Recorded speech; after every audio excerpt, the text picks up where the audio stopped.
afternoon, late afternoon. It's 4:40 p.m. here in Austin, Texas.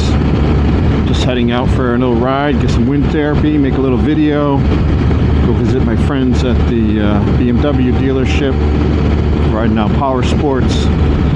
So today's video is going to be about cylinders, and I guess this is kind of maybe for newer riders.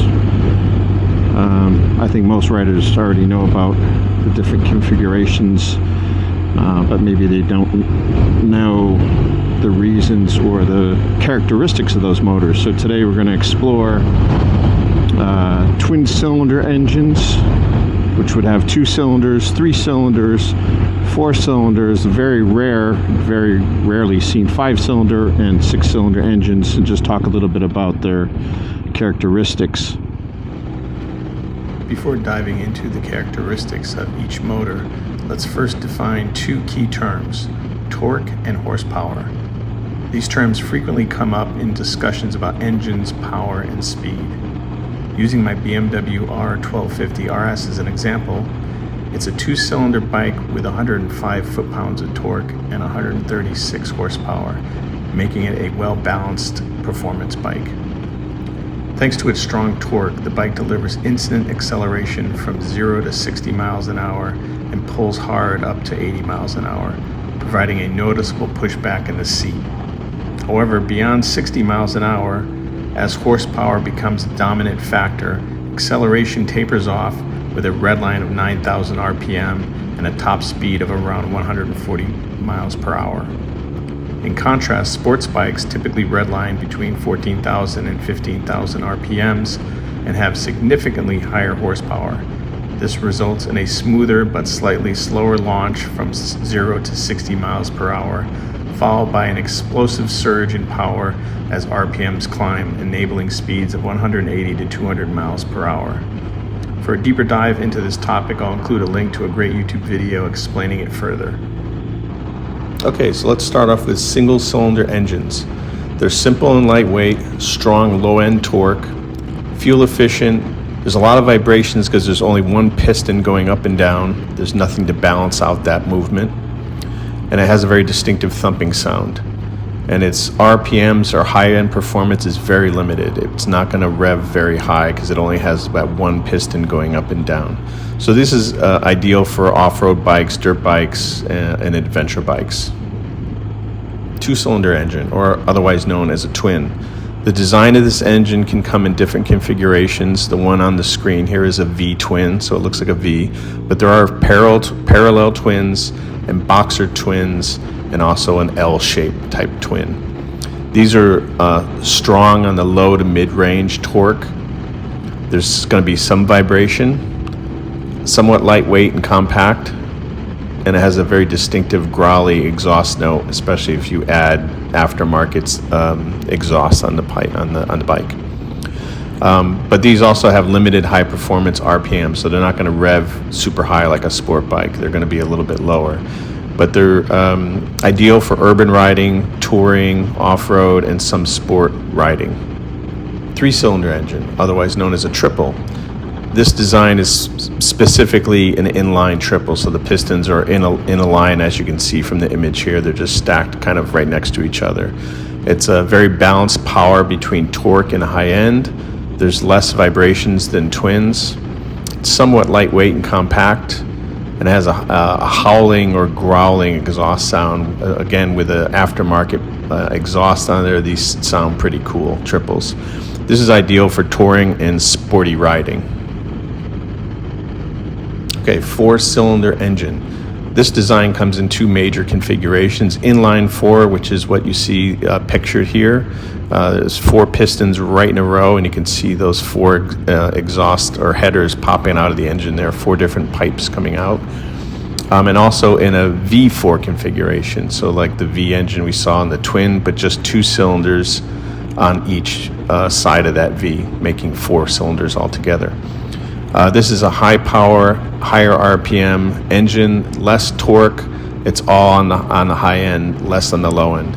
It's very smooth. There's not a lot of vibrations with these, but because of the 4 cylinders, there's more mechanical parts, and it needs to be a little bit bigger, so it's heavier and larger than twins and triples.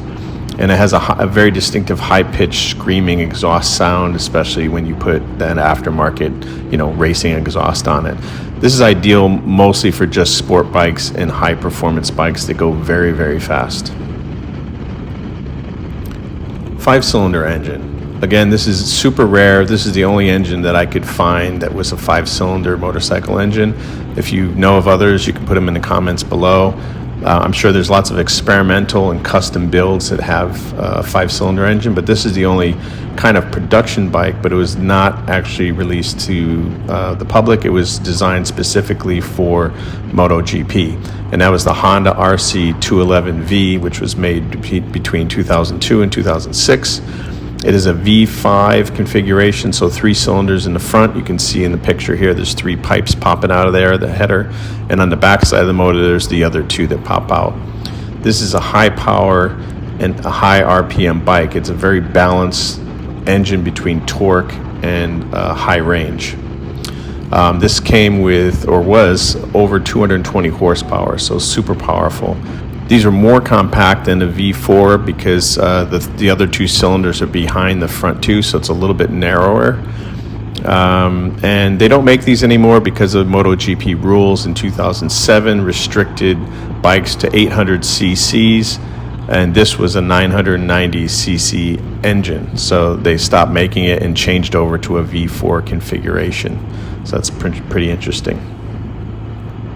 And here we have the last engine configuration we're going to talk about. This is a 6-cylinder engine.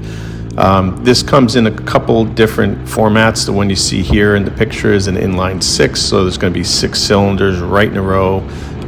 You'll see the 6 pipes or headers, across the front of the motor there. Three pipes going into one exhaust and 3 pipes going into another exhaust in the back there. The other configuration is a flat 6, so it's a horizontally opposing engine that has 3 cylinders pushing one way and 3 cylinders pushing another way, and we'll see some examples of that when we get to the dealership. This is a very high power engine, very high RPM, not as torquey, a little bit less torque, but these are very, very, very smooth to the point where you can't feel any vibrations when you start these bikes. They're amazingly smooth and comfortable. They're typically very heavy and larger than a 2, 3, or 4-cylinder bike, and it has a very distinctive turbine-like sound. So if you put racing pipes on these, I know, for example, the BMW K1600 sounds like a Ferrari. It sounds amazing, like a high-end sports car.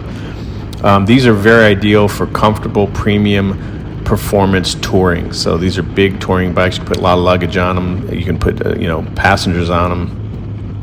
And they're very smooth and comfortable.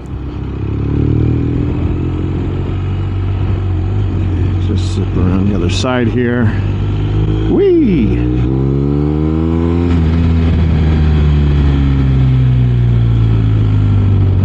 And with a crank of the throttle, we are here. So this is a great place to come check out cylinders. How many cylinders these bikes have? Let's see.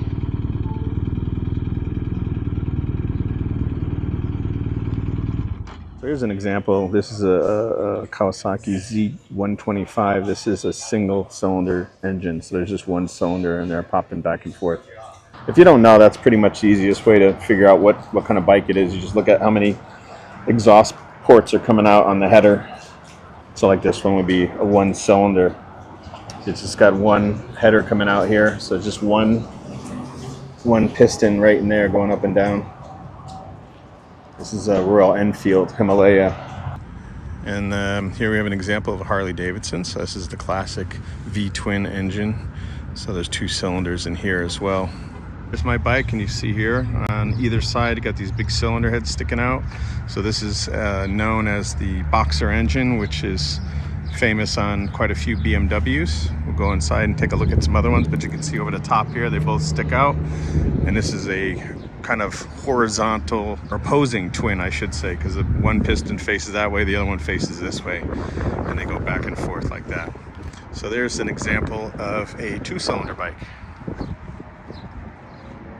So we're on the twin cylinders. We'll stick with that. This line of bikes here, most of them, these are Indians. These are the traditional V-twin engine configuration. So you can see here, we'll just look at this one. So there's a cylinder. This is a 45-degree angle. So there's a cylinder here and there's a cylinder there. So it's kind of a V shape.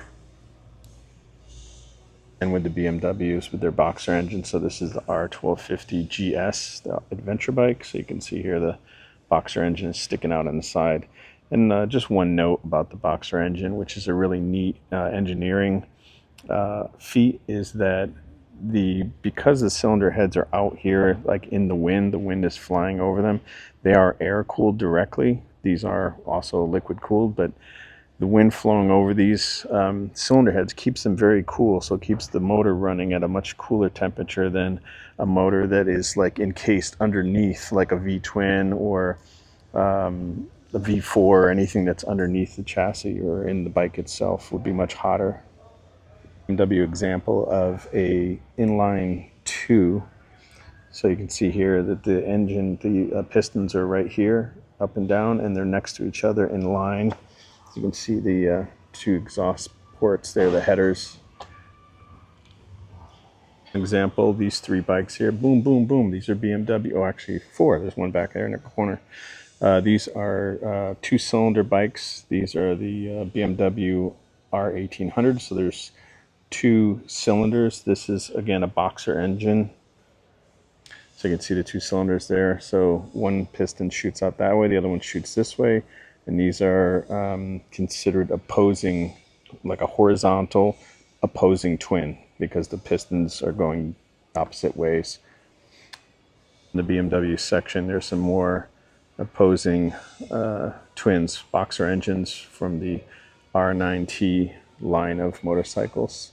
1, 2, 3, 4. Or actually, no, that 4th one is it is also a boxer engine, but it's a R1250R. This is the MT-09's little brother, the MT-07. So this is not a triple; it's a twin. So it's a kind of inline twin cylinder engine. You can see the headers here, 1, 2. And here, this beauty right here is the BMW RT or R1250 RT. This is also a boxer engine, and this is one that you'll see the police riding around the world, as it's probably one of the most famous police bikes. Other than Harley. So this is a Triumph Scrambler. This is a twin, so there's 2 cylinders in this one. Another one. Then these are the Bonnevilles, I believe are Speedmaster probably. Yep, Speedmaster. So this again, 2, you can see the exhaust headers there, one there on this side. So this is a twin cylinder engine. And cylinders sit right in here and go straight up and down, basically one on either side. These 2 Ducatis are Super Sport 950s. These are twin cylinder.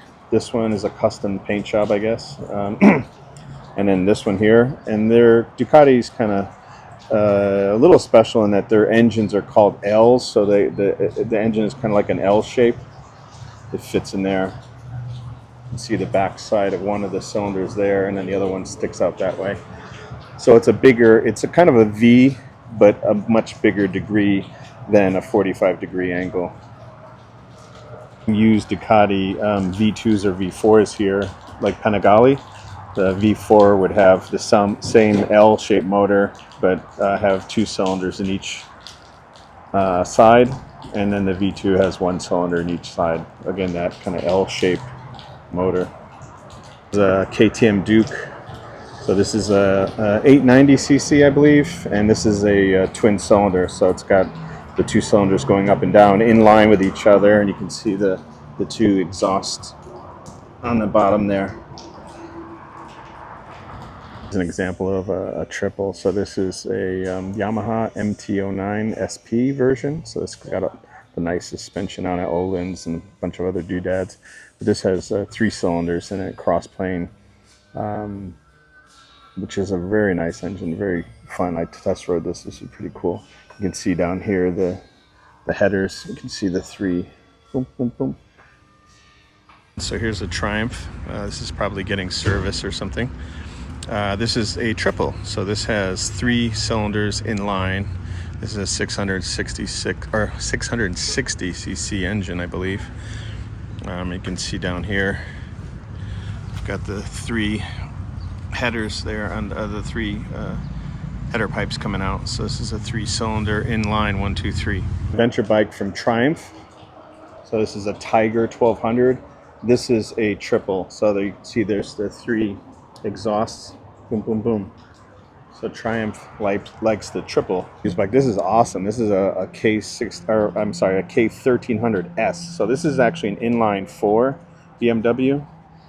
This is a really nice bike, very good condition. But this, again, this is an inline 4. Then over here we have the traditional, these 3 bikes here. 1, 2, and 3, the other white one. These are BMW S1000 RRs. So these are inline 4 engines. There's 4 cylinders. They're in a line, and they're kind of in there underneath all the fairing, like under here. So that's a kind of traditional configuration for high-end sport bikes, is an inline 4. These sport bikes here are going to be either an inline 2 or inline 4 for the most part. So when you get to the lower CCs, this is a R7, this is a twin cylinder. And then some of the bigger bikes, once they get to the 1000 size, they're going to be inline 4s for the most part. For 5 cylinders, there really isn't any production bikes that I know of. Please comment below if you know of any. I think 5-cylinder engines are usually custom builds, or maybe some like really old bike that someone experimented with. And then here's BMW kind of flagship high-end cruiser, the K1600. This one is a GTL. So this one is an inline 6. So the pistons are facing that way, and they're in line. There's 1, 2, 3, 4, 5, 6. They're all in a row. And this is a very big bike, inline 6. Here's another example of a 6-cylinder engine. This one is a Honda Goldwing. So you see here, there's 3 cylinders on either side. It's an opposing flat 6, if you will. I guess the cylinders are laying down. All right, so that's it from Ride Now Power Sports here in Austin, Texas. Hope you enjoyed that, learned a little bit something about cylinders and their characteristics. If you have any questions, comments, or if I misspoke in any way, shape, or form, let me know in the comments below. But I hope this helps you in your search for the perfect bike. Thanks. See you next time. Be sure to subscribe, thumbs up, all that good stuff. Thank you so much. Later.